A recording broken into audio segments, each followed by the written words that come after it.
O ki qaldı ki, Hüseyin Yezidə qarşı çıxmayıb. Sadəcə Kufəlilər, Kufə şiələri Hüseyni alladıb, ona yüzlərlə məktub yazdılar ki, gəl, artıq burada hamı səni istəyir, gəl sən ol bizim əmrimiz, xəlifəmiz, rəhbərimiz.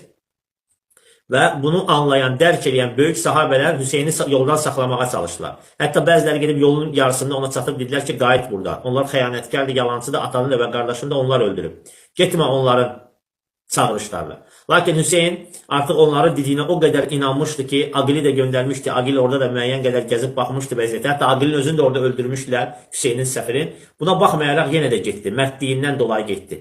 Getdi və orada vəziyyəti gerçəyin görəndə ki, artıq bunu çağıranlar hamısı Yezid tərəfdədir. O yöndən ki, bəziləri qılınc alıb onun dəstəsində yer almışdı, bəziləri isə susub evlərinə çəkilmişdi. Hətta çıxıb belə dillə də olsa Hüseyni müdafiə etməyə çalışmadılar. Və gördük ki, artıq onu aldadıblar. Aydındır. Və ona görə Hüseyin orada amansızcasına qətlə yetirildikdən sonra onlar özlərini bağışlamayıb, o xəyanətkarlıqlarına görə öz başlarına, gözlərinə vurdular. O başa gözə vurmaq da oradan başladı ilk dəfə. Aydındır. Özləri çağırdılar, ölümünə səbəb oldular, sonra da başlarına, gözlərinə vurdular. Belə. Və orada Hüseyin əgər hakimə qarşı çıxmaq üçün getsəydi, ailə arvad uşaqla niyə gedərdi? Döyüş yığıb, topla, tüfəklə gedərdi də.